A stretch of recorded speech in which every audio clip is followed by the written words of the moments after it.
Jai Hind दोस्तों, welcome back to Soldier Unplugged. We are meeting again in physics lectures. Today we are having a topic of Newton laws of motion. Last lecture में हमने circular motion and projectile motion cover किया है. आज एक नए topic के साथ हैं, that is Newton laws of motion. तो चलिए इसको जल्दी से शुरू करते हैं कि न्यूटन लॉज ऑफ मोशन में हम लोग क्या कवर करेंगे. ओके तो सबसे पहले न्यूटन लॉज ऑफ मोशन में जब भी हम लोग स्टडी करते हैं तो हम लोग फोर्स को समझते हैं कि फोर्स है क्या. सर्कुलर मोशन में आपने एक टर्म फोर्स की पढ़ी थी, that is centripetal force. I hope आपको याद होगा कि हमने सेंट्रीपिटल फोर्स को कवर किया और हमने बोला था कि जो सेंट्रीपिटल फोर्स है वो पार्टिकल या फिर किसी भी बॉडी की सर्कुलर मूवमेंट के लिए रिस्पॉन्सिबल है. और इसको हम लोग लिखते कैसे थे? Mass into acceleration, mv²/r. ये फॉर्मूला था सेंट्रीपिटल फोर्स का. ठीक है, हमने लास्ट लेक्चर में कवर किया सर्कुलर मोशन को, वहां पे हमने सेंट्रीपिटल फोर्स को किया था, दैट इज mv²/r. तो ये फोर्स है क्या? वहां पे हमने बोला कि एक परपेंडिकुलर फोर्स लगती है पार्टिकल पे जब वो सर्कुलर मोशन में होता है, ताकि उसकी मोशन वो सर्कल में रहे, वो एक सर्कुलर पाथ पे ट्रेस करता रहे अपने आप को. उसके लिए हर एक इंस्टेंट पे जब भी आप चेक करेंगे उसके ऊपर एक परपेंडिकुलर फोर्स लगेगी, उसकी मूवमेंट के परपेंडिकुलर एक फोर्स लगती है, that is the centripetal force. तो फोर्स क्या है? It is defined as an external cause that changes और tends to change the state of the body once applied. वहां पे हमने बोला था कि वो उसकी डायरेक्शन चेंज कर रही है. अब यहाँ पे ये क्या बोलता है? अगर हम लोग 1D में बात करें, फोर्स क्या चेंज करने की कोशिश करती है? अगर ये कोई ऑब्जेक्ट है, ये अभी रेस्ट में है, इसके पास कोई वेलोसिटी नहीं है, जीरो है, जब तक इसके ऊपर कोई फोर्स नहीं लगती, एक्सटर्नल फोर्स इसके ऊपर कोई नहीं लग रही, पुश या फिर पुल, हम ना तो इसे पुश कर रहे हैं ना ही पुल कर रहे हैं, तब तक ये अपनी स्टेट से चेंज नहीं होगा. यानी कि ये रेस्ट में है तो ये रेस्ट में ही रहेगा, ना तो हम इस पे पुश कर रहे हैं और ना ही पुल. अगर हम इस पे ऐसे कोई फोर्स नहीं लगा रहे हैं तो ये रेस्ट में ही रहेगा, इसी स्टेट में रहेगा. और अगर कोई ऑब्जेक्ट मूव कर रहा है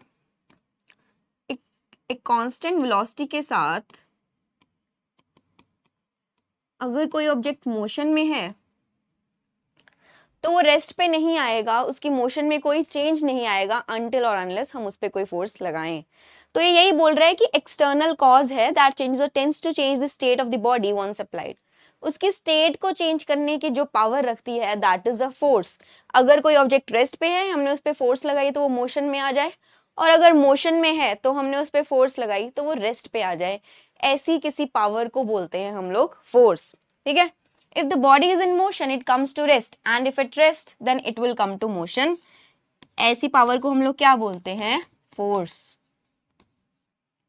third point, it can also cause a change in the direction, shape, size, etc. Direction तो आपने पढ़ा सर्कुलर मोशन में, एग्जांपल सेंट्रीपिटल फोर्स का. शेप और साइज, आपके पास एक बलून है या फिर स्पंज ले लीजिए, स्पंज का एग्जांपल ले लीजिए.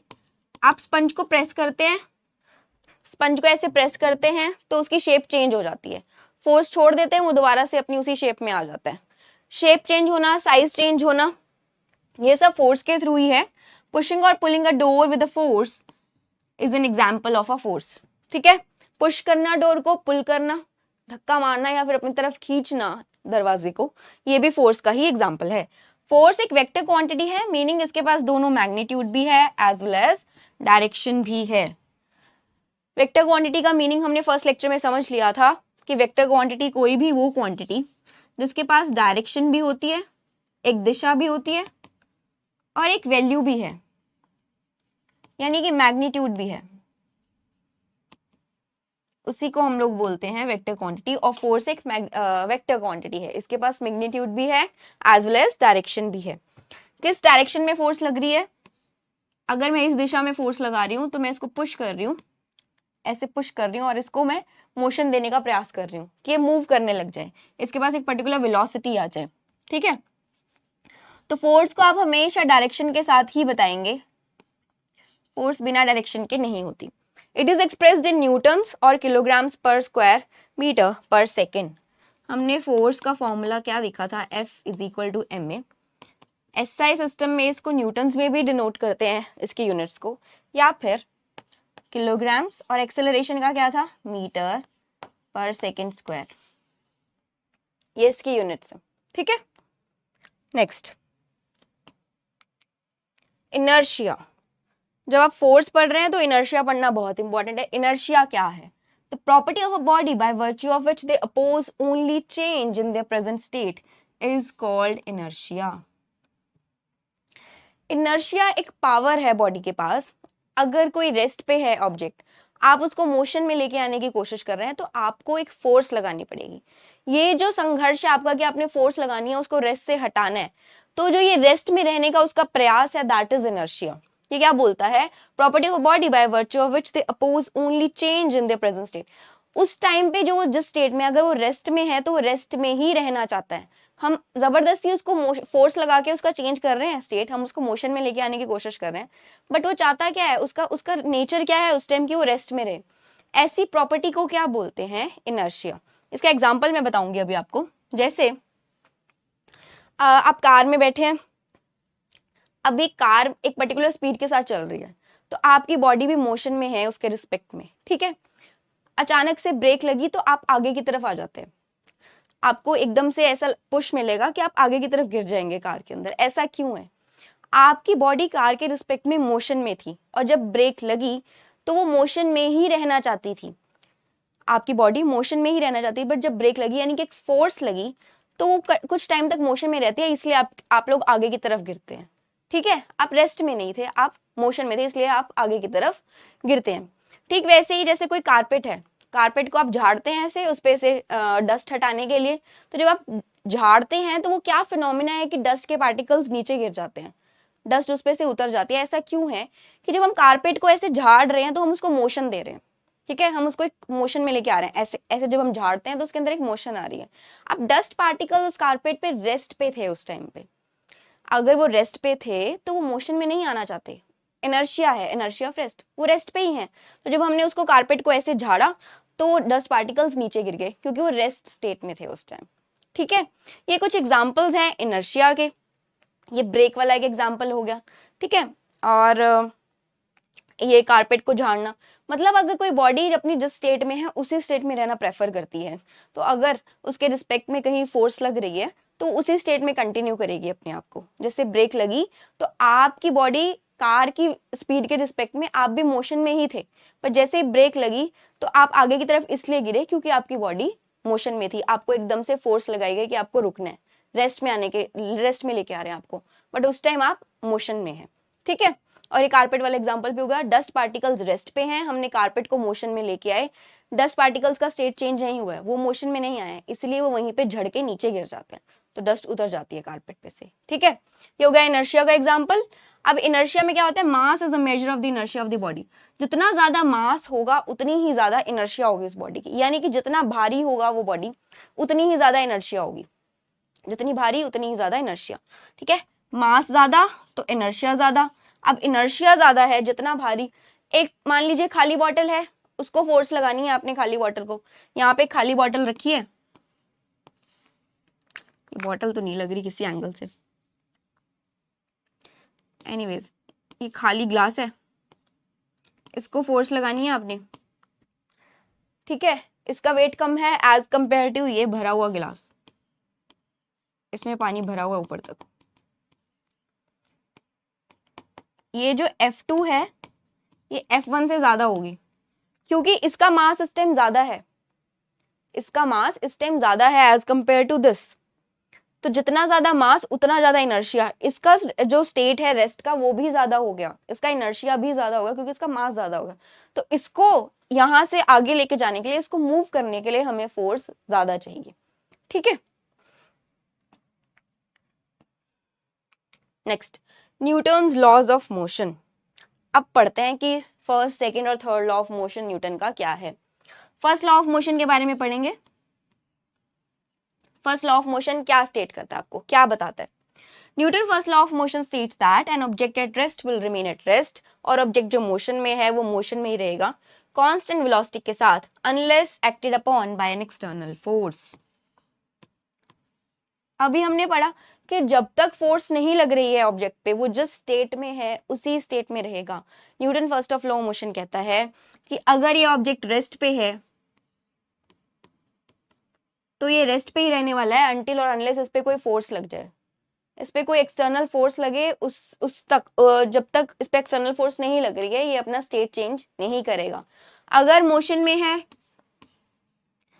अगर ये किसी मोशन में है, कोई स्पीड के साथ चल रहा है, कोई वेलोसिटी के साथ चल रहा है, तो ये उसी कांस्टेंट वेलोसिटी के साथ चलता रहेगा जब तक इसके ऊपर कोई फोर्स नहीं लगती है। ठीक है, also known as the law of inertia. अभी पढ़ लिया इनर्शिया आपने। मास जितना ज्यादा होगा उतनी ज्यादा इनर्शिया होगी, और इनर्शिया ज्यादा है तो मतलब हमें फोर्स ज्यादा देनी पड़ेगी उसका स्टेट चेंज करने के लिए, अगर वो रेस्ट पे है तब भी। ठीक है, और अगर मोशन में है तब भी। तो जितना ज्यादा मास उतना ज्यादा इनर्शिया और उतनी ही ज्यादा फोर्स उसको देनी पड़ेगी। तो ये है Newton laws, first law of motion. Next second law of motion पढ़ते हैं। सेकेंड लॉ ऑफ मोशन ये बोलता है कि एक्सेलरेशन जो है एक ऑब्जेक्ट की वो डायरेक्टली प्रोपोर्शनल है to the net force acting on it and is inversely proportional to its mass. Fine, ये बोलता है कि जो एक्सेलरेशन है वो डायरेक्टली प्रोपोर्शनल है नेट फोर्स के और इनवर्सली प्रोपोर्शनल है मास के। Force is equal to mass into acceleration. जब एक्सेलरेशन लिखते हैं यहाँ पे, that is equal to force upon mass. यानी कि एक्सेलरेशन इंक्रीज हो रही है, इसका मतलब क्या है? एक्सेलरेशन इंक्रीज हो रही है तो इसका मतलब क्या है? फोर्स इंक्रीज हो रही है। एक्सेलरेशन अगर इंक्रीज होगी तो मास डिक्रीज होगा। ये दोनों इनवर्सली प्रोपोर्शनल है, यानी कि मास कम है तो एक्सेलरेशन ज्यादा है, मास ज्यादा है तो एक्सेलरेशन कम है। इनवर्सली प्रोपोर्शनल है, एक्सेलरेशन मास एक दूसरे के ध्यान देंगे, और एक्सेलरेशन और फोर्स डायरेक्टली प्रोपोर्शनल है। Force is equal to rate of change of momentum. अब सेकेंड लॉ ऑफ मोशन में एक नई टर्म आ गई है, दैट इज मोमेंटम। पहले आपको मोमेंटम एक्सप्लेन करते हैं। मोमेंटम क्या चीज है? मोमेंटम क्या होता है? मोमेंटम को हम डिनोट करते हैं स्मॉल p से, that is equal to mass into velocity. हम किसी ऑब्जेक्ट की मोशन को जब चेक कर रहे हैं तो मोमेंटम क्या होता है? That is mass into velocity. Initially ये एक ऑब्जेक्ट है आपके पास m मास का, और ये उसकी v1 वेलोसिटी है। ठीक है, एक पर्टिकुलर टाइम में पहले तो ये सिचुएशन है, दूसरी उसके बाद क्या हो गया? मास तो सेम ही है बट इसकी वेलोसिटी चेंज होगी। एक केस तो ये बन जाता है, पहले v1 वेलोसिटी है, बाद में v2 होगी, कुछ इस पे पर्टिकुलर फोर्स लगी होगी, तो इसको बोलते हैं rate of change of momentum. Mass यहाँ पे कांस्टेंट रहा, एक केस ये बनता है कि मास कांस्टेंट है तो वेलोसिटी में सिर्फ चेंज आया, तो हम उसको डिफाइन करेंगे rate of change of momentum, final momentum minus initial momentum, ऐसे निकालेंगे। ठीक है, और दूसरा केस क्या बनता है? एक में तो मास कांस्टेंट है, और अगर मास कांस्टेंट नहीं है तो वेलोसिटी चेंज हो रही है। अभी देखो, पहले यहाँ पे इसने बोला कि force is equal to the rate of change of momentum, और मोमेंटम को हम लोग mv से डिनोट करते हैं। m मास है यहाँ पे और v क्या है? वेलोसिटी।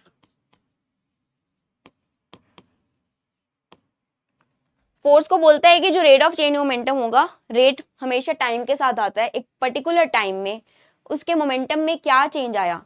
अभी यहाँ पे दिखाया था कि मास m और v1 वेलोसिटी है, बाद में उसकी v2 वेलोसिटी होगी, तो ये जो एक चेंज आया मोमेंटम में, final momentum minus initial momentum, और एक पर्टिकुलर टाइम में कितने टाइम में वो चेंज आया, उसको हम लोग बोलते हैं फोर्स। इसमें दो केस बनते हैं।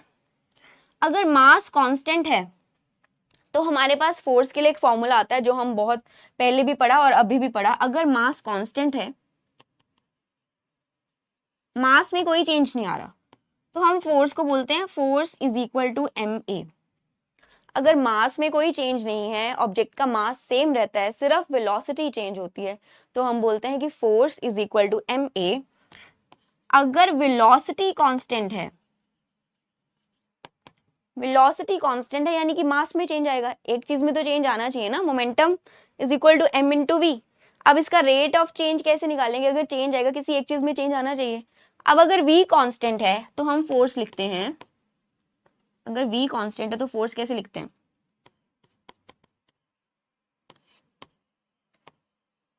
Del M upon del T.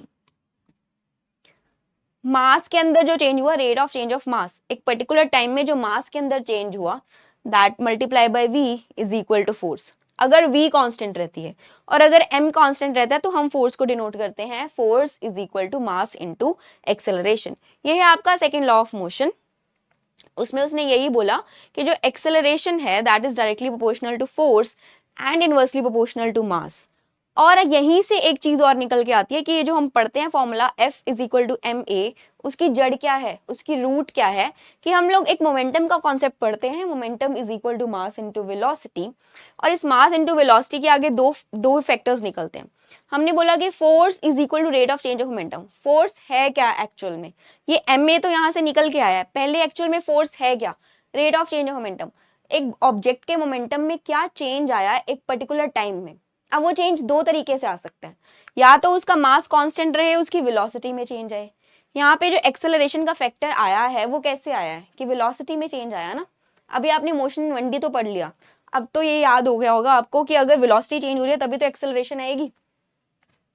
ठीक है, तो हमने बोला कि मास तो कांस्टेंट है बट वेलोसिटी चेंज होगी, तो हमारे पास फोर्स का फॉर्मूला क्या आता है, F is equal to m a. अगर वेलोसिटी कांस्टेंट रहती है, मास चेंज होता है एक पर्टिकुलर टाइम के साथ, तो हमारे पास फॉर्मूला क्या आता है फोर्स का, ये F is equal to v delta m upon delta t. ठीक है, तो ये यहां से याद रखेंगे कि फोर्स जो है एक्चुअल में that is rate of change of momentum, और यहीं से हमने डिराइव करके निकाला है force is equal to m a, force is equal to mass into acceleration. Next third law of motion पढ़ते हैं। थर्ड लॉ ऑफ मोशन क्या बोलता है, it states that for every action there is an equal and opposite reaction. ये बोलता है हर एक action के लिए इक्वल एंड ऑपोजिट रिएक्शन होगा, यानी कि अगर आप फोर्स लगा रहे हैं किसी चीज पे, वो भी आप पे उतना ही फोर्स लगा रहा है। अगर आप दीवार पे ऐसे फोर्स लगा रहे हैं, आपके सामने एक दीवार है, आप उस पे फोर्स लगा रहे हैं, तो आप पे भी वो एक पर्टिकुलर फोर्स लगा रही है, इक्वल एंड ऑपोजिट रिएक्शन की फोर्स है, बट उसका इतना पता नहीं चल रहा। ठीक है, it states that for every action there is an equal and opposite reaction, कि सेम फोर्स लगती है बट आप फील नहीं कर पा रहे हैं वो फोर्स, क्योंकि आपका मास कम है। समझ आया, as compare to the wall आपका मास कम है, इसलिए आप वो फोर्स फील नहीं कर पा रहे। If an object A exerts a force on object B, then object B must exert a force of equal magnitude and opposite direction back on object A. अगर ये एक ए ऑब्जेक्ट है तो ये बी पे एक फोर्स लगा रहा है और बी भी ए पे सेम मैग्नीट्यूड की फोर्स लगाएगा, बट डायरेक्शन ऑपोजिट होगी। ये इस दिशा में लगा रहा है और ये इस दिशा में लगा रहा है, इनकी डायरेक्शन ऑपोजिट होगी बट सेम मैग्नीट्यूड की होगी। ठीक है, applications, when you walk you push the ground with your foot and the ground pushes you forward. इसकी एप्लीकेशन क्या है, Newton third law of motion की। हमने बोला कि इक्वल एंड ऑपोजिट रिएक्शन है, ऐसा क्या है मतलब, इसका मतलब इक्वल एंड ऑपोजिट रिएक्शन। जब आप चलते हैं फर्श पे, ग्राउंड पे चलते हैं आप लोग, आप चल कैसे पा रहे हैं, आपने एक पर्टिकुलर फोर्स लगाई है धरती पे, जो फोर्स आपने धरती पे लगाई वही धरती आपको भी फोर्स लगाती है। उसने बोला you push the ground with your foot and the ground pushes you forward. आपको एक पर्टिकुलर फोर्स लगा रही है धरती, जिसके कारण आप मूव कर पाते हैं, आप चल पा रहे हैं इस धरती पे। ठीक है, when a bird flies its wings push air downward and the air pushes the bird upward। जब एक पक्षी हवा में उड़ता है तो उसके पर क्या करते हैं, फेदर्स क्या करते हैं, उसके विंग्स क्या करते हैं, विंग्स जो एयर को है नीचे की तरफ पुश करेंगे। बर्ड के जो विंग्स हैं वो एयर को नीचे की तरफ पुश करते हैं और एयर एक पर्टिकुलर फोर्स उस पर लगाएगी सेम मैग्नीट्यूड की, जो उसको ऊपर की तरफ लेके जाता है बर्ड को। ठीक है, बर्ड इसी फिनोमेना के कारण हवा में उड़ पाते हैं। When you fire a gun, the gun pushes the bullet forward and the bullet pushes the gun backward। इसका मतलब क्या है, अगर किसी ने गन नहीं चलाई होगी आप लोगों ने फॉर श्योर, मतलब वैसे ही है ना, देखा होगा, मूवीज में देखा होगा, तो जब आप गन चलाते हैं तो जब बुलेट फायर करते हैं तो शोल्डर में एक रिकॉइल आता है, शोल्डर पीछे की तरफ जाएगा, धक्का लगता है एक पीछे की तरफ आपको। ऐसा क्यों, अभी वहां पे जब हम बुलेट फायर करते हैं तो गन ने बुलेट को फॉरवर्ड एक फोर्स दी, बुलेट किस लिए निकला बाहर गन में से, एक फोर्स से ना, उस बुलेट ने जब वो बाहर निकला एक फोर्स के कारण, बुलेट ने भी एक बैकवर्ड फोर्स दी है and the bullet pushes the gun backward. Bullet भी एक बैकवर्ड फोर्स देता है सेम मैग्नीट्यूड की, बट डायरेक्शन ऑपोजिट है, और वो गन जब पीछे की तरफ रिकॉइल होती है, धक्का लगता है, तो हमारा शोल्डर पीछे जाता है, हमारे शोल्डर को एक पुश मिलता है। वो किस लिए हो रहा है? क्योंकि बुलेट को एक फोर्स मिली थी और बुलेट ने भी बैकवर्ड डायरेक्शन में एक फोर्स थी। ठीक है, ये हो गया थर्ड लॉ ऑफ मोशन। अभी एक चीज एक्सप्लेन करनी है मुझे यहाँ पे, नेक्स्ट में करते हैं। कंजर्वेशन ऑफ मोमेंटम में आने से पहले एक चीज एक्सप्लेन करते हैं। अभी आपने पढ़ा कि force is equal to rate of change of momentum. Momentum में जो चेंज आता है एक पर्टिकुलर टाइम में, उसको आप फोर्स बोलते हैं। इसकी एप्लीकेशंस कुछ याद है? सबने पढ़ी होगी, थोड़ा सा दोबारा बता देते हैं कि क्या एप्लीकेशंस है। आपने क्रिकेट तो हर कोई देखता है, क्रिकेट हर कोई देखता है। जो फील्डर है क्रिकेट में, फील्डर जो है वो जब बॉल कैच करता है,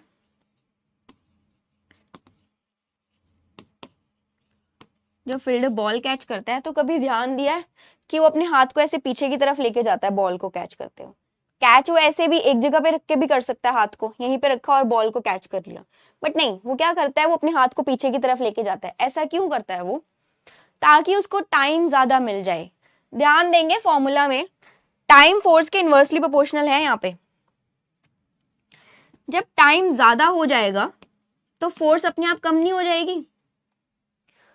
बॉल को वो ऐसे भी कैच कर सकता है, यहाँ पे भी कैच कर सकता है बिना हाथ पीछे किए, बट क्या होगा जब बॉल एकदम आएगी और टाइम कम मिला उसको रेस्ट में आने के लिए, मोशन में है ना बॉल, बॉल मोशन में है, अभी हम उसको रेस्ट पे लेके आएंगे जब हम हाथ में पकड़ रहे हैं, उसका स्टेट चेंज कर रहे हैं, उसके पास इनर्शिया ऑफ मोशन था, वो मोशन में है, अब हम उसको रेस्ट में लेके आ रहे हैं, तो अब पावर लगेगी, फोर्स लगेगी, तो जो हमारे हाथ पे फोर्स लगेगी वो बहुत ज्यादा लगेगी, बहुत ज्यादा जोर से बॉल लगेगी। तो हाथ को पीछे क्यों करते हैं? ताकि हम लोग टाइम इंक्रीज कर दें।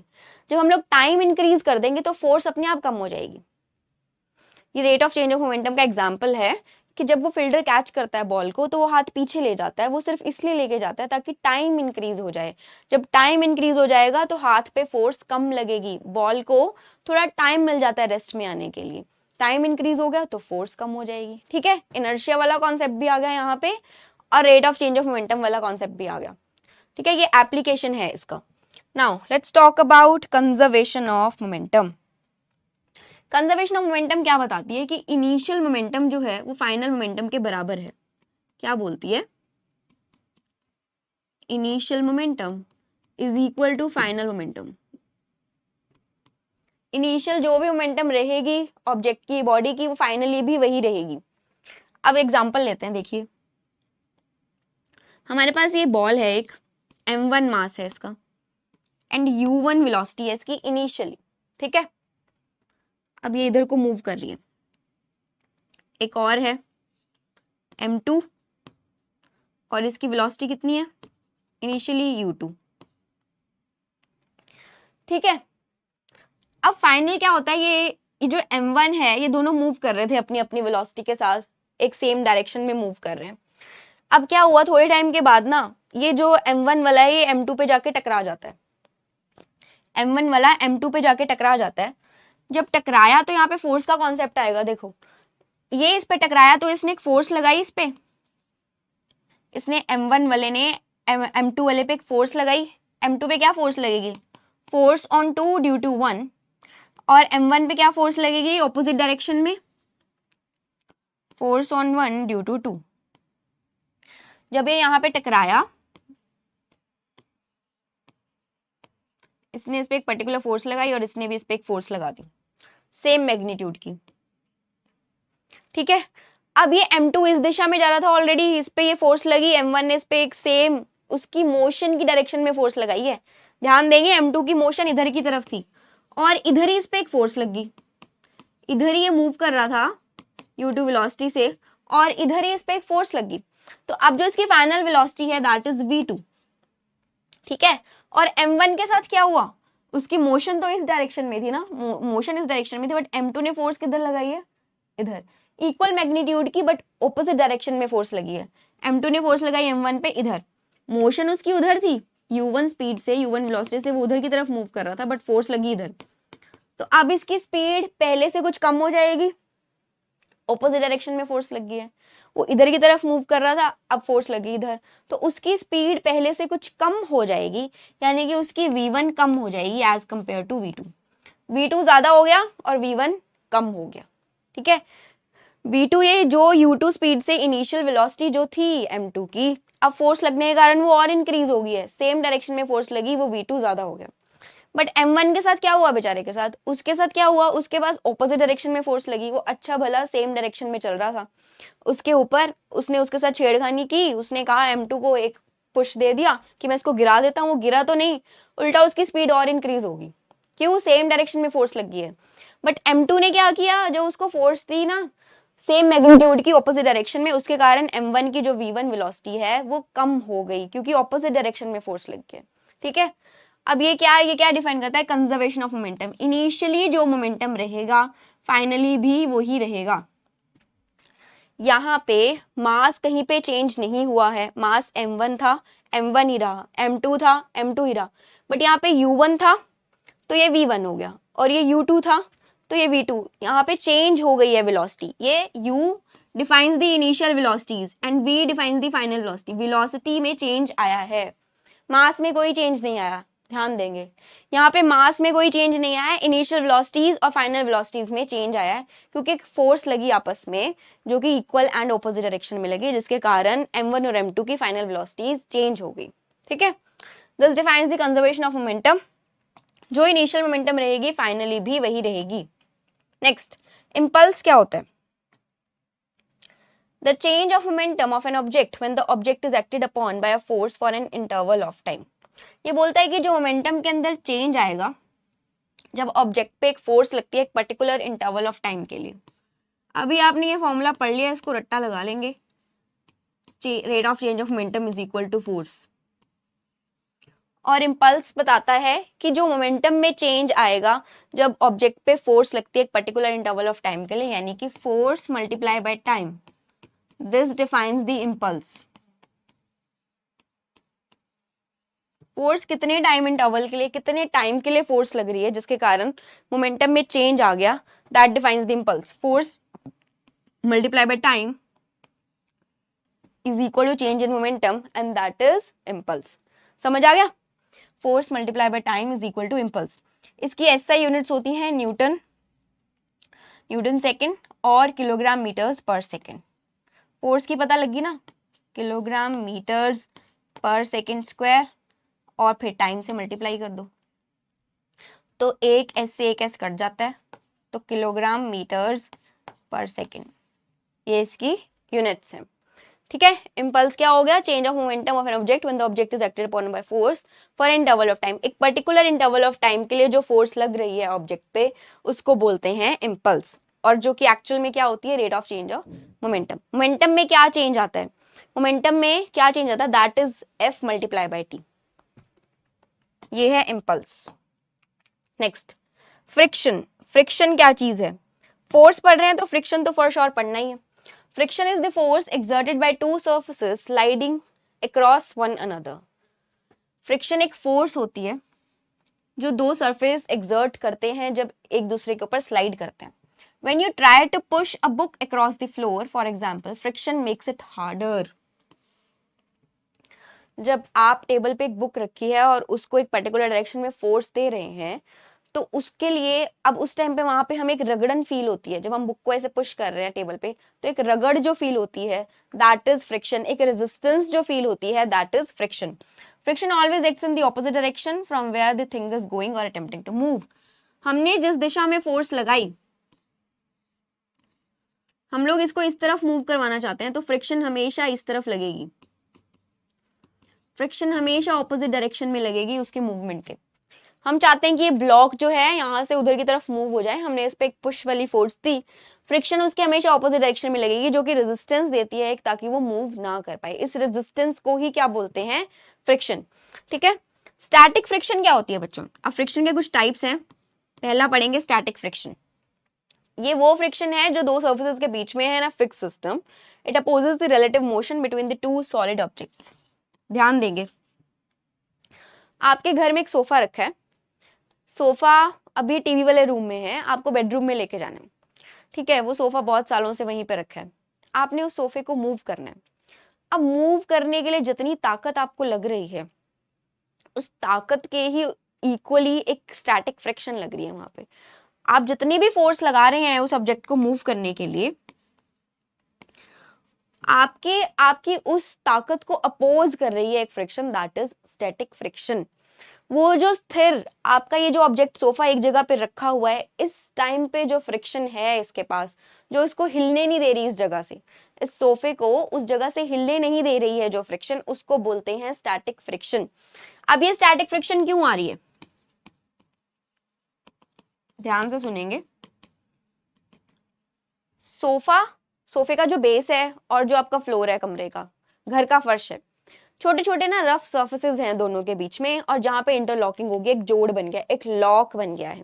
वो इतने सालों से वहीं पे रखा है, तो उसके बीच में एक लॉक आ गया, एक स्ट्रॉन्ग बॉन्ड आ गया, एक कनेक्शन आ गया। एक फिजिक्स की टर्म में बोलते हैं कि इंटरलॉकिंग हो गई है, ठीक है, ऐसे हो गया इंटरलॉकिंग। ये सोफे का सरफेस है नीचे वाला, और ये फ्लोर है मान लीजिए ऐसे, ठीक है, ये इंटरलॉकिंग होगी, यहाँ पे इंटरलॉकिंग होगी, ठीक है। तो इस इंटरलॉकिंग के कारण हम लोग उस सोफे को हिला नहीं पा रहे हैं, हमने मैक्सिमम फोर्स लगा दी, उस टाइम पे जो फ्रिक्शन हमें रगड़न फील हो रही है, हमें रेजिस्टेंस फील हो रही है, जिसके कारण वो सोफा हिल नहीं रहा है, that is the static friction.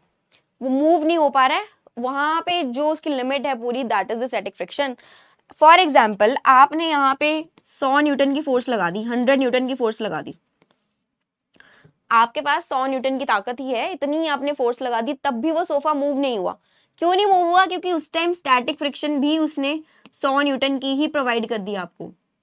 ये जो स्टैटिक फ्रिक्शन वाली फोर्स है, फ्रिक्शनल फोर्स है, ये अपनी पूरी मैक्सिमम कैपेसिटी में आ गई है। 100 न्यूटन की फोर्स ये भी बैकवर्ड डायरेक्शन में लगा रही है, जिसके कारण हम सोफा नहीं हिला पा रहे, ठीक है, this is static friction.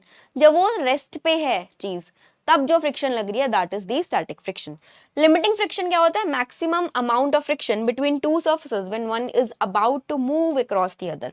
Okay fine, आपने 100 न्यूटन की फोर्स लगा दी, ये आपकी मैक्सिमम लिमिट है, 100 न्यूटन की फोर्स लगा दी, तब भी आपसे सोफा हिल नहीं रहा है, सोफा स्टैटिक फ्रिक्शन लगा रहा है, 100 न्यूटन की लगा रहा है frictional force.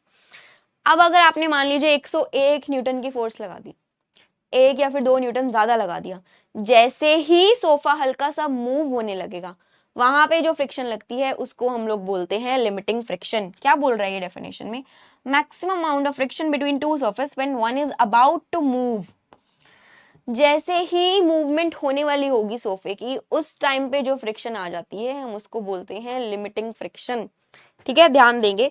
When the object is about to move, 100 newton का स्टैटिक फ्रिक्शन वाला खत्म हो गया सेशन। अब स्टैटिक फ्रिक्शन भी उतनी आई, आपसे सोफा नहीं हिला, जैसे ही आपने इससे कैपेसिटी बढ़ाई, अब स्टैटिक फ्रिक्शन हट गई है वहां से, अब उसकी और स्टैटिक फ्रिक्शन नहीं लग सकती।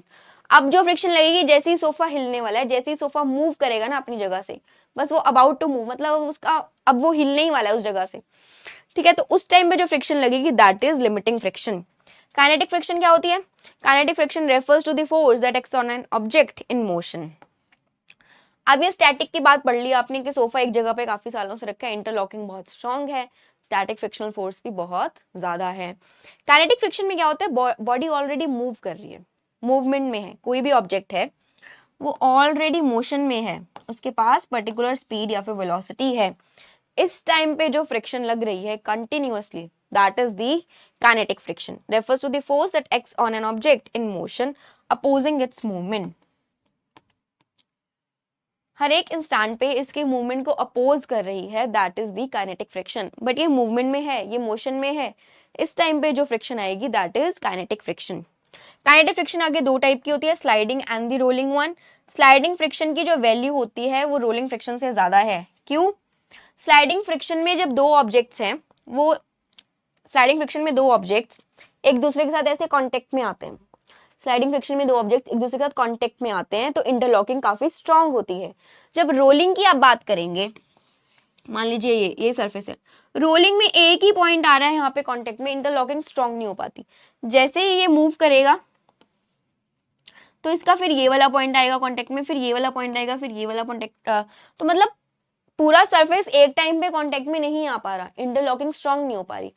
बट आप दो स्लाइडिंग फ्रिक्शन, ये दो स्लैब्स हैं, ये दो स्लैब्स के बीच में स्लाइडिंग फ्रिक्शन है, इंटरलॉकिंग बहुत स्ट्रांग है, तो ये स्लाइडिंग फ्रिक्शन ज्यादा होती है as compare to the rolling friction, ठीक है। Next, the amount of friction is proportional to the normal force exerted between the surfaces. Fine. Friction पढ़ लिया, स्टैटिक पढ़ लिया, क्या होता है लिमिटिंग फ्रिक्शन चेक कर लिया आपने, काइनेटिक फ्रिक्शन चेक कर लिया। अब ये बोलता है कि फ्रिक्शन का फॉर्मूला क्या है, फ्रिक्शनल फोर्स अगर हमें निकालें दैट इज, इसको बोलते हैं म्यू मल्टीप्लाई बाय एन। ये एन क्या है, दैट इज नॉर्मल फोर्स। ये एक टेबल है, मान लीजिए दिस इज अ टेबल, और ये उस पे एक बॉक्स रखा है, ठीक है, टेबल पे बॉक्स रखा है। अब ये जो बॉक्स है इस टेबल पे अपने वेट की एक फोर्स लगा रहा है, इसका मास m है और इसके ऊपर कॉन्स्टेंटली क्या लगती रहती है, acceleration due to gravity, g लगेगा नीचे की तरफ। तो ये वेट की जो वैल्यू है दैट इज mg। ये टेबल के ऊपर mg लगा रहा है, मास इंटू जी। अब टेबल भी तो इसके ऊपर सेम मैग्नीट्यूड की फोर्स लगाएगा, अभी पढ़ा हमने, ऑपोजिट और इक्वल रिएक्शन मिलता है हर एक एक्शन पे। तो अगर इस बॉक्स ने टेबल पे mg वाली फोर्स लगाई है तो ये टेबल भी इस बॉक्स पे एक फोर्स लगाएगा, बट ऑपोजिट डायरेक्शन में, इक्वल मैग्नीट्यूड का। उसको हम लोग बोल देते हैं नॉर्मल फोर्स। इसकी वैल्यू mg के बराबर ही रहती है बट डायरेक्शन ऑपोजिट रहती है। इसको अगर हम लोग म्यू से मल्टीप्लाई कर दें that gives us the frictional force. ये म्यू की value static friction, limiting friction, इन सब के अकॉर्डिंग डिफरेंट होती है, ठीक है। स्टैटिक फ्रिक्शन का अलग कांस्टेंट होगा, लिमिटिंग का अलग, ठीक है। ये वैल्यूज अलग अलग होती हैं। Mu is the frictional constant, ठीक है। The amount of friction is proportional to normal force exerted between the two surfaces। कि वही वाला लॉ है कि अगर बॉक्स ने टेबल की तरफ एक फोर्स लगाई है जो कि उसके मास मल्टीप्लाई बाय जी के बराबर है, तो टेबल भी उस पर एक फोर्स लगाएगा, सेम मैग्नीट्यूड की लगाएगा बट ऑपोजिट डायरेक्शन में लगाएगा। अगर आप उसको म्यू से मल्टीप्लाई कर देते हैं तो आपको मिल जाती है frictional force. Friction acts in a direction opposite to the direction of motion of objects. Friction is independent of the area of the contact of two surfaces. Friction यहाँ पे एरिया पे डिपेंड नहीं कर रही है, फॉर्मूला से ध्यान देंगे। फ्रिक्शन यहाँ पे एरिया पे डिपेंड नहीं करती है। जो फ्रिक्शन का कांस्टेंट है वो हमने देखा कि इंटरलॉकिंग कितनी स्ट्रॉन्ग है कितनी नहीं है, तो हमने बोला कि स्टार्टिंग फ्रिक्शन ज्यादा है, ठीक है, sliding friction is more than the rolling friction, हमने ये पढ़ा। बोलता है कि फ्रिक्शन जो है that is independent of area of contact of two surfaces. इस पे डिपेंड नहीं कर रही है फ्रिक्शन, ये एरिया कितना कांटेक्ट में आ रहा है इस पे डिपेंड नहीं कर रही है, नॉर्मल फोर्स पे आ रही है, डिपेंड कर रही है कि इसने कितना फोर्स लगाया, यहाँ पे टेबल पे कितना फोर्स लगाया इसने, उतना ही मैग्नीट्यूड का फोर्स टेबल उस पे लगाएगा, multiplied by friction constant, that gives us the frictional force. और ये हमेशा ऑपोजिट डायरेक्शन में लगेगा, ध्यान देंगे हमेशा। जो अगर मोशन इस तरफ है तो फ्रिक्शन हमेशा ऑपोजिट डायरेक्शन में लगेगी। आप फ्लोर पे, आप फर्श पे चल पाते हैं, वो क्यों चल पाते हैं? आप ग्राउंड पे चल पा रहे हैं तो वो ऐसा क्यों होता है कि आप चल पाते हैं आसानी से उस पे ग्राउंड पे? कि आपकी जिस डायरेक्शन में आपकी मोशन है उसकी ऑपोजिट डायरेक्शन में फ्रिक्शन आपको लग रही होती है, तो फ्रिक्शन आपको एक पुश देती रहती है जिसके कारण आप मूव कर पाते हैं, ठीक है। फ्रिक्शन के कारण ही आप ग्राउंड पे चल पा रहे हैं। कुछ स्लिपरी सरफेस होता है, मान लीजिए ऑयल है, फर्श पे ऑयल गिर गया है, तो वहां पे फ्रिक्शन नहीं होगी तो आप वहां पे चल नहीं पाते, आप वहां पे गिर जाते हैं, स्लिप कर जाते हैं, है ना। ऐसा क्यों? क्योंकि वहां पे कोई फ्रिक्शन नहीं है। आपने फोर्स लगाई थी, आपने मूव करने के लिए एक फोर्स लगाई, बट आपको फ्रिक्शन नहीं मिली है, जिसके कारण आप फिर मूव नहीं कर पाते उस फर्श पे, वो स्लिपरी सरफेस हो जाता है क्योंकि वहां पे ऑयल है, फ्रिक्शन जीरो होगी उस सरफेस की, ठीक है, स्मूथ सरफेस हो गया वो। नेक्स्ट एडवांटेजेस पढ़ते हैं, कुछ फ्रिक्शन के एडवांटेजेस क्या हैं। Due to friction we are able to move on surface of earth. अभी बताया, आपने एक फॉरवर्ड डायरेक्शन में फोर्स लगाई है तो आपको बैकवर्ड डायरेक्शन में फ्रिक्शनल फोर्स मिलती है जिसके कारण आप मूव कर पाते हैं। स्मूथ सरफेस पे आप स्लिप कर जाएंगे, जहां पे फ्रिक्शन नहीं होगी वहां पे आप मूव नहीं कर सकते। Friction is what allows a vehicle's brakes to stop it. एक कार चल रही है और हमने ब्रेक लगा दी, तो वो मूव क्यों कर पा रही है? ब्रेक का मतलब ही क्या है यहाँ पे? ब्रेक फ्रिक्शनल फोर्स प्रोवाइड कर रही है। क्या कर रही है?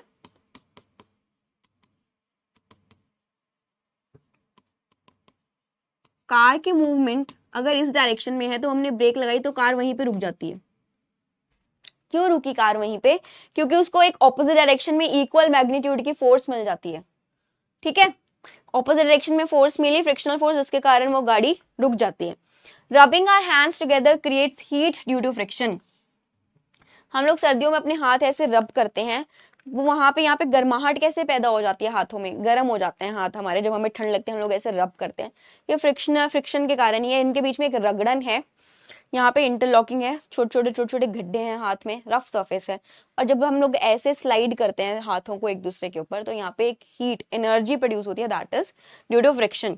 Rubbing our hands together creates heat due to friction. रगड़न जो है, रेजिस्टेंस जो है इस मूवमेंट में, हमने ऐसे मूव किया और इसमें एक रेजिस्टेंस लग रही है, तो इस रेजिस्टेंस के कारण एक हीट प्रोड्यूस हो रही है। ठीक है, डिसएडवांटेजेस क्या है? It always resist the motion, so extra energy is required to overcome it. Energy हमेशा ज्यादा चाहिए होगी। आप इस दिशा में मूव कर रहे हैं, आपकी मोशन ऐसे है और हमेशा आपको एक फोर्स ऑपोजिट डायरेक्शन में लग रही है, तो ऑफ कोर्स आपकी एनर्जी ज्यादा लगेगी। ठीक है ना। डिसएडवांटेज ये है कि एनर्जी आपकी हमेशा ज्यादा यूज होगी ताकि आप एक पर्टिकुलर डायरेक्शन में मूव करते रहें। It causes wear and tear of the machines. Machines का वेयर एंड टेयर हो जाता है। कार में बार बार ब्रेक लगती है तो टायर घिस जाते हैं। घिस क्यों रहे हैं टायर? फ्रिक्शन के कारण घिस रहे हैं ना, अदरवाइज तो स्मूथ ही रहेंगे। बट वन थिंग मोर कि वो चल भी नहीं पाएंगे। एडवांटेज में क्या है कि गाड़ी चल ही नहीं पाएगी अगर फ्रिक्शन नहीं होगी सड़क पे। सड़क पे अगर रगड़न नहीं होगी, इंटरलॉकिंग नहीं आएगी कार के टायर में और सड़क पे, तो गाड़ी मूव नहीं कर सकती है। बट उसी के कारण, फ्रिक्शन के कारण हमारी गाड़ी के टायर भी घिस जाते हैं। तो wear and tear of machines as well as moving parts जो होते हैं व्हीकल्स के, उनकी भी लाइफ एक्सपेक्टेंसी कम हो जाती है फ्रिक्शन के कारण ही। जब कॉन्स्टेंटली रगड़न होगी किसी चीज पे तो वहां पे कुछ वेयरिंग एंड टियरिंग होगी। ठीक है, उसकी लाइफ एक्सपेक्टेंसी कम हो जाएगी व्हीकल के पार्ट्स की, क्योंकि वहां पे फ्रिक्शनल फोर्स कॉन्स्टेंटली लग रही है। Next, methods for reducing the friction. Friction को रिड्यूस करने के लिए कुछ मेथड्स होते हैं। A lubricant creates a friction reducing film between moving surfaces। बहुत सारी मशीन्स में देखा होगा आपने, बड़ी बड़ी फैक्ट्रीज में जो मशीन्स यूज होती हैं, बहुत सारे डिफरेंट प्रोसेसेस में, ठीक है, डिफरेंट टाइप की इंडस्ट्रीज में जो फैक्ट्रीज में यूज होती है मशीन, वहां पे लुब्रिकेंट्स का यूज किया जाता है उसके पार्ट्स को स्मूथ करने के लिए, मशीन के पार्ट्स को स्मूथ करने के लिए, क्योंकि वहां पे रगड़न ज्यादा हो जाती है। कुछ टाइम के बाद, यूज होने के बाद एनर्जी ज्यादा कंज्यूम होने लग जाती है और मशीन खराब होने के चांसेस बढ़ जाते हैं। ठीक है, तो वहां पे लुब्रिकेंट्स का यूज किया जाता है ताकि हम लोग फ्रिक्शन को कम कर सकें। लुब्रिकेंट्स लाइक ऑयल और grease fill in gaps between the surfaces to reduce friction. जहाँ पे सरफेस क्रिएट हो जाते हैं, जहाँ ज्यादा इंटरलॉकिंग होने लग जाती है और हमें उस मशीन में वो इंटरलॉकिंग नहीं चाहिए, स्मूथनिंग चाहिए, वहाँ पे मशीन अच्छे से काम करती रहे, तो हम लोग ऑयल या फिर ग्रीस का यूज करते हैं। तो जहाँ पे वो इंटरलॉकिंग गैप्स बन जाते हैं, गैप्स क्रिएट हो जाते हैं, जहाँ पे वो ऐसे इंटरलॉक होने लग जाते हैं पार्ट, तो वहां पे ऑयल और ग्रीस जाके जगह फिल कर देती है वो। ठीक है, polishing make surfaces smoother and reducing friction. Polishing करना सर्फेसेस की, ऐसे आप नॉर्मल लकड़ लेंगे, उस पर ऐसे हाथ रगड़ के देखेंगे तो आपको बहुत हार्ड फील होगा, एक फ्रिक्शन लगेगी। आप ऐसे मूव कर रहे हैं हाथ को तो आपको ऑपोजिट डायरेक्शन में एक फ्रिक्शन लगेगी। उसको पॉलिश कर दीजिए, वो सॉफ्ट हो जाता है वुड, है ना। By using soap solution, soap solution भी फ्रिक्शनलेस कर देता है उस सरफेस को। तभी हमारे, अगर वॉशरूम में ऐसे साबुन गिरी हुई है, साबुन का पानी झाग गिरी हुई है, तो आपके गिरने के चांसेस ज्यादा हैं, क्योंकि वहां पे फ्रिक्शन कम हो जाएगी, सरफेस स्मूथ हो जाएगा। ठीक है, by using powder, carrom board पे पाउडर डालते हैं हम लोग, तभी हम लोग स्ट्राइकर से खेलते हैं, ताकि हमारा जो स्ट्राइकर है वो अच्छे से जा सके एक बारी स्ट्राइक करने के बाद ही, है ना, वहां पे उसको कोई रगड़न ना हो, अच्छे से हम लोग अपनी गेम जीत सके। तो हम लोग पाउडर यूज करते हैं कैरम बोर्ड पे, ताकि फ्रिक्शनलेस सरफेस हो जाए कैरम बोर्ड का, वो बोर्ड जो है वो फ्रिक्शनलेस हो जाए, स्ट्राइकर की मूवमेंट अच्छी हो सके। ठीक है, नेक्स्ट एक क्वेश्चन करते हैं। A bullet of mass 0.04 kg moving with the speed of 90 meters per second enters a heavy wooden block and is stopped after a distance of 60 centimeters. The average resistive force exerted by a block on a bullet is. क्या बोलता है question में? उसने आपको bullet का मास दे दिया, which is 0.04 kgs. बोलता है कि वो 90 मीटर्स पर सेकेंड की स्पीड से एक वुडन ब्लॉक के अंदर एंट्री लेता है. ये बुलेट है, ये वुडन ब्लॉक है. ये वुडन ब्लॉक ये बुलेट इस वुडन ब्लॉक के अंदर एंट्री लेता है कितनी स्पीड से? 90 मीटर्स पर सेकेंड. इसका u है, इनिशियल वेलोसिटी है ये, 90 metres per second. And stopped, ये स्टॉप्ड वर्ड पे ध्यान देंगे, रुक गया. आफ्टर डिस्टेंस ऑफ 60 सेंटीमीटर्स, यहाँ पे कहीं पे जाके वो रुक जाता है, यानी कि उसकी v यानी कि फाइनल वेलोसिटी 0 होगी. कितना ट्रेवल करने के बाद? 60 सेंटीमीटर्स. कितना ट्रेवल करने के बाद? इस वुडन ब्लॉक में 60 सेंटीमीटर तक वो चला. उसके बाद उसकी स्पीड फाइनल वेलोसिटी 0 हो गई, वो रुक गया. अब हमने निकालना है कि average resistive force exerted by the block on the bullet. Bullet इस डायरेक्शन में मूव कर रहा था, उसके ऊपर एक रेजिस्टिव फोर्स लग रही थी. तो बोलता है कि वो रेजिस्टिव फोर्स की वैल्यू निकालिए.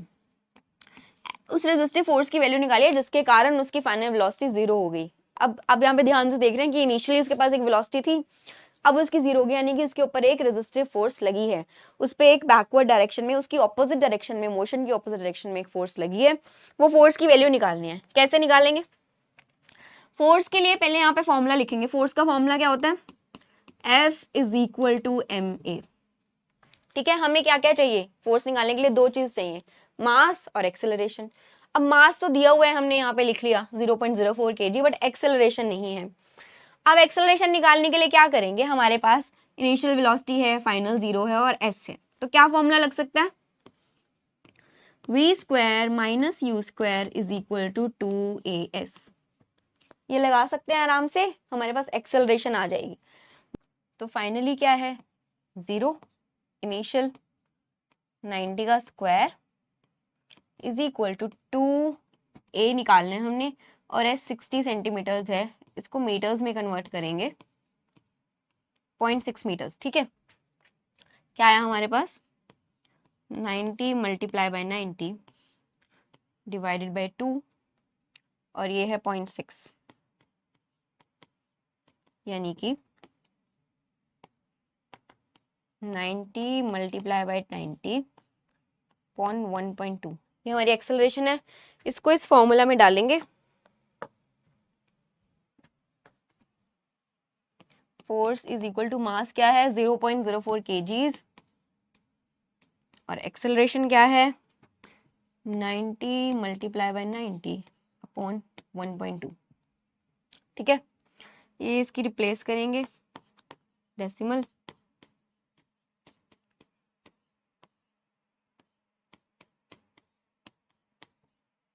डन. 0 से 0 कैंसिल, ये 1 0 यहां से भी चला गया. अब 3 3 ज़ा 9, 3 4 ज़ा 12, ये 4 से 4 कैंसिल, 9 3 ज़ा 27, 270 न्यूटन आ गई है फोर्स आपकी.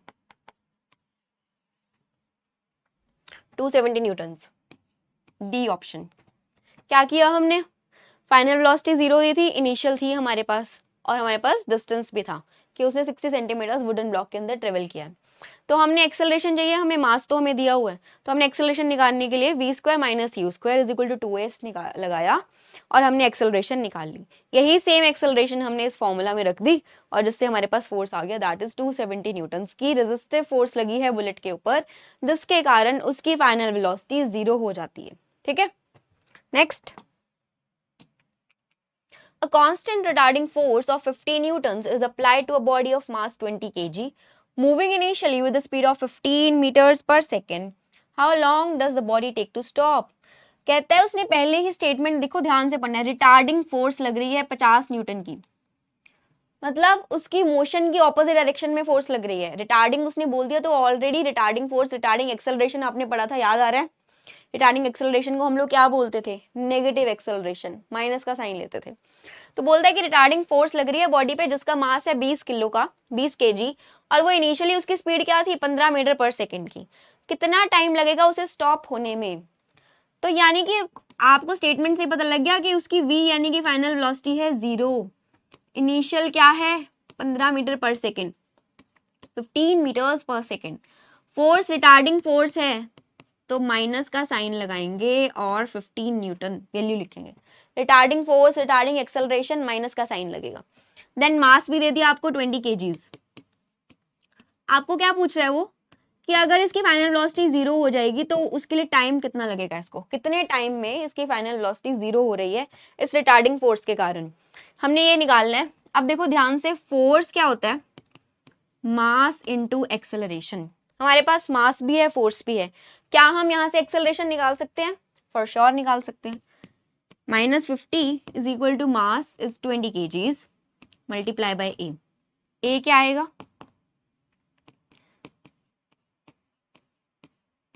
5/2 मीटर्स पर सेकेंड स्क्वायर, -5/2 की आपके पास एक्सेलरेशन आ गई। अब आपको टाइम निकालना है, ध्यान देंगे मोशन 1D में इक्वेशंस पढ़ी थी, अब ध्यान देंगे कौन सी लगा सकते हैं यहाँ पे। v is equal to u plus a t याद आ रही है आपको। फाइनल वेलोसिटी क्या है यहाँ पे बच्चों 0, इनिशियल क्या है 15 metres per second, plus acceleration को साइन के साथ डालेंगे -5/2 मल्टीप्लाई बाय टाइम। ठीक है, ये 15 यहाँ पे आके माइनस हो जाएगा और इसको हम लोग ऐसे करेंगे -15 is equal to -5/2 multiply by time. Minus से minus cancel, 15 multiply by 2/5 gives us the time, 5 3s are 15, 3 2s are 6, time आ गया 6 second.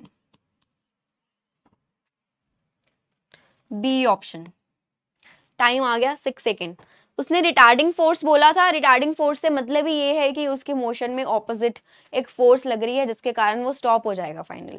Retarding force, retarding acceleration, sign क्या लेंगे माइनस, और बोलता है मास दे दिया उसने, इनिशियल वेलोसिटी आपको इनिशियल स्पीड बता दी, बोलता है कितना टाइम लगेगा उसको स्टॉप होने में, यानी कि उसकी फाइनल वेलोसिटी 0 हो जाए इसके लिए उसको कितना टाइम चाहिए। तो हमने फॉर्मूला लगाया मास इनटू एक्सेलरेशन का, यहाँ से हमारे पास एक्सेलरेशन आ गई। हमने जो 1D में इक्वेशंस पढ़ी थी मोशन की उसकी लगा दी, v is equal to u plus a t. हमारे पास सब कुछ गिवन है, टाइम हमने निकालना है, टाइम हमने निकाल लिया 6 सेकेंड्स। ठीक है, तो आज हमने कवर किया है Newton laws of motion, friction पढ़ा, फ्रिक्शन क्या होता है, ठीक है, फोर्स के बारे में जाना, इनर्शिया समझा, कंजर्वेशन ऑफ मोमेंटम किया। ये 2 ही क्वेश्चन किए हैं आज, शुरुआत की है चैप्टर की, थ्योरी को अच्छे से पढ़ेंगे, क्वेश्चंस हम लोग दोबारा करेंगे नेक्स्ट लेक्चर में, बहुत सारे क्वेश्चन प्रैक्टिस करेंगे, प्रैक्टिस क्वेश्चंस की आपको शीट भी मिलेगी, तो ये चैप्टर बहुत अच्छे से कवर करने वाले हैं। आज थ्योरी पे थोड़ा सा ध्यान देंगे और 1-2 क्वेश्चन प्रैक्टिस आपको करवाई ताकि थोड़ा सा बेस आपका स्ट्रॉन्ग हो जाए। ठीक है, मिलते हैं नेक्स्ट लेक्चर में, stay tune for the upcoming lectures. Thank you and जय हिंद।